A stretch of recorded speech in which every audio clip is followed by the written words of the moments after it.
thank you for joining me. It is Jess from the Scrappy Sisters, and welcome to day 1 of the telephone game Hop that is hosted over at the Secret Not Secret Kit Club. So I am the number 1 person in our telephone Hop game this round. So the way this works is I create a layout and then I pass my layout on to the next person, and in this case it was Janet. Janet then creates a layout by scrap lifting mine and passes hers onto the next person. Then the next person creates a layout by scrap lifting Janet's version, and so on and so forth, until by the end of the trail, I can see, and we can all see, how much my layout, my original inspiration piece, has changed as it passes through different people's eyes, which I think is really, really cool. So make sure you hit that description box up down below. If you are watching this in real time, today is the 16th of September and the 15th of September, and I am number 1. So Janet's video will come out tomorrow and then the next one on the next day. If you are watching this and these videos was made in the past, then you can check the description box and everyone's name and links will be there. If you're watching it in real time, I will need to update the description box as those new layouts come about. So, patterned paper, Scraptember, day number 15 is all about patterned paper. So I have taken that quite seriously, I do believe, and I've tried my very best to get as many pieces of patterned paper as I can on this layout without being a little bit crazy. So I matted my 12 by 12 on that gorgeous ombre pink. That's 1. I've got the beautiful pink butterflies and florals piece down the center. That's 2. I've got the gorgeous navy butterflies on the right. That's 3. I've got this super cute little smaller piece of pattern paper, which is the navy florals on the left. That's 4. And then I'm going to go ahead and use this white with gold frames to sort of base my photos on. So that's 5 different pattern papers so far. I do mat my photos as well, so I'm pretty sure I can sneak in a 6th one, which I think is a really good effort. 6 different pattern papers on 1 page. So, our special guest today. We are, of course, joined by the lovely Laura Alberts. She joins us each and every day as she participates in scrapbooking a layout every day of September. And we again have our other special guest. So we are joined by 2 special guests today. We've got Hannah joining us. So make sure you check the description box so you can get links to Laura's layout, Hannah's layout, and our other special guest, which is Crafty Meggy. So Hannah is an awesome scrapbooker. She has got a whole bunch of videos over on her channel. She has got 8.5 by 11 layouts if you're interested in an alternative size, along with other layouts. She's got kit layouts. She has got scrappy chats with her friend Crafty Meggy. So there's a whole bunch of different things over on Hannah's channel, and I highly recommend that you hop on over there and check it out. And of course, we are joined by Crafty Meggy as well, who has so kind to join us a few other times throughout this month. So I hope you've already visited her channel at least once already and have been over and checked out her videos. But as we know, she's got 12 by 12 process videos up on her channel. She's got kit videos. She's got organization videos. She's got a whole bunch of different stuff over on her channel as well. So definitely hit up that description box to get links to Hannah, links to Crafty Meggy, and links to Laura's videos on patterned paper for today. Also in the description box, oh my goodness, there is a link to the Facebook group. If you are interested in being part of the Scraptember Facebook group, please click on the link in the description box. The purpose of the Facebook group is for those people who just want to keep up to date. They want to find out what the prompts are going to be for each day. They want to see some more inspiration on different layouts. They want maybe some new videos to click on and go and check out. All of that will be available in the Facebook group. It is a public Facebook group to all people who love Scraptember and scrapbooking. So definitely check out the description box. There is a lot going on down there. There's telephone hop, there is special guests, and there are Facebook links. So it's going to be a very busy description box today. Now, for those of you that haven't worked out or noticed, I am using the Paige Evans Pick Me Up collection. I have got the full paper pad. Look, this is actually a new collection for me. It is not a new Paige Evans collection, but for me it is. I found the full paper pad getting on super sale for like $2.50, so I had to buy it. But then realized I didn't have any ephemera. So I did a bit of an ephemera hunt, and some amazing people sent me some sticker books and some packets of ephemera and things like that. So I'm finally starting to use this. It's not all pick-me-up ephemera. Some of it is, but some of the stickers and things are from Paige's other collections. But I'm so excited to be digging into this collection now and using up. Well, not using it up, just using it at all, because I hadn't even started to use it yet. So I am documenting my Gran's 95th birthday.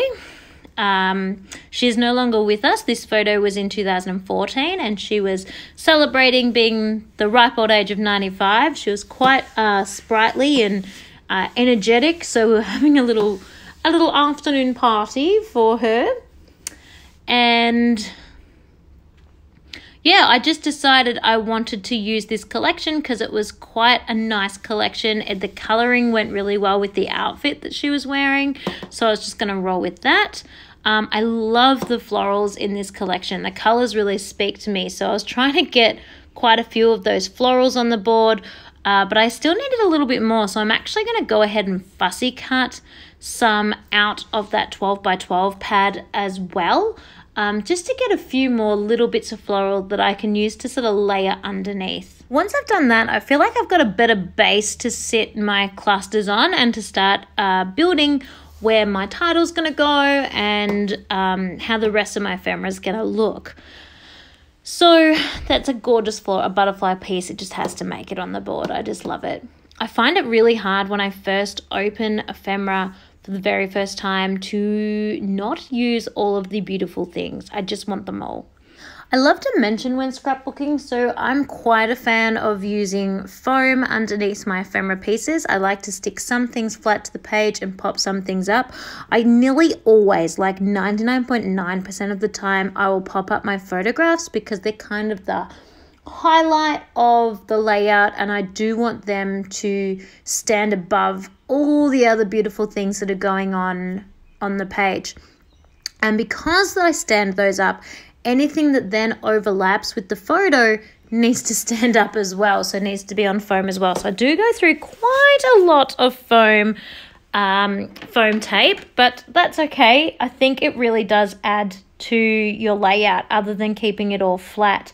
I also find, of course though, pros and cons of everything, that it does make more bulk when you're putting it into your album. So depends on, I guess, your priorities. I do find that the way I scrapbook, I end up needing about 3 albums per year, and they are very full. They're at like bursting point. So I guess you kind of got to decide. If I kept my layouts more flat, then I wouldn't have that problem as much either. So pros and cons. But I just really love the look of popping up your different bits of ephemera and having that dimension in there. I also vary if I'm going to scrap with glue or scrap with double-sided tape. I find I prefer scrapping with double-sided tape in terms of it's quicker to, like, there's no drying time. It just adheres straight away. There's no real wriggle room. It's also a little bit more forgiving if you make a mistake and you want to pull it up later. Whereas glue, it has that sort of drying time, so you can move it straight away, but sometimes it can even move when you don't want it to because it hasn't quite dried, which I find a bit frustrating. But also, it's not very forgiving. If you glue something down and then you're like, oh, actually, I've changed my mind. Sorry, too late, you glued it down. So double-sided tape is probably my preferred method of adhering things to the page, but I find for me, glue is a cheaper method. So when I start to get worried that I'm running out of tape, I definitely start using glue a little bit more. Or if I'm in a bit more of a hurry, double-sided tape can be super fiddly. I will then also use the glue. Just going around with my puffy stickers now. These are gorgeous. I love these puffies. Those little teeny tiny flowers are to die for. They're a bit like putting an enamel dot on your page. They just add a little accent to it, but I love that they're floral, so therefore tie in with that floral clusters that I was making. Gorgeous. And once I have done that, I will, of course, go ahead and add some Heidi Swap Color Shine because I always do that as well. And I think I'm deciding at this moment if I'm happy with my title. Does it have a title? Do I feel like Celebrate and Wonderful are a title, or do I feel like they are just ephemera pieces? I'm not so sure. So I think I'm having a play as to, or a decision as to whether I do want to put a correct or a real, inverted commas, title onto the page. I do have the chipboard thickers that came with the collection, but I don't know. I'm just deciding how I want to play this. So I do end up adding a few little thicker accents because the chipboard is cute and, you know, I want a little bit of everything. And I'm working around that cluster down near the Wonderful as well. And I know that I'm almost done. I just have to make those last decisions. And I think I decided then that I did want to add a little bit more. So I'm actually going to title it Celebrate Today, hence why I'm adding that Today thicker. And then the Wonderful is kind of more like that you just are. So I will go ahead and put some word phrases as well down with the Wonderful, just to sort of almost finish off a sentence, I suppose, which I think is just a nice little finishing touch down there as well. And then I will be pretty much finished with this layout. So I will go ahead and remind you to try and decode all of that information in the description box down below. There is links to the other members of the Secret Not Secret Kit Club that are participating in the telephone hop. There is links to the wonderful Laura Albert's layout for our day 15 pattern paper for Scraptember. There is links to our two special guests today, Hannah and Crafty Meggy. They both have links over on their channel as well, participating in a pattern paper scrapbook layout. So thank you so much for sticking around and watching this a little bit on a longer side video. I really appreciate you taking the time to sit through a 15-minute process, but this one, yeah, it was a little bit more fiddly with all the little bits and pieces I added in each of the different clusters, but I think they do make a difference when you look at the whole page. I went ahead and tidied up my desk for you there so it was a bit less distracting, popping on my color shine, and then I'm going to have a few close-ups as well. So thank you so much for watching. Thank you for checking that description box. Don't forget about that Facebook group if you would like to be part of that. I'd love it if you could hit the like button, subscribe, maybe leave a comment as well if you like. Thank you so much. We really appreciate all your support, and I will see you next time, everyone. Happy scrapping and have a wonderful, wonderful week. Bye.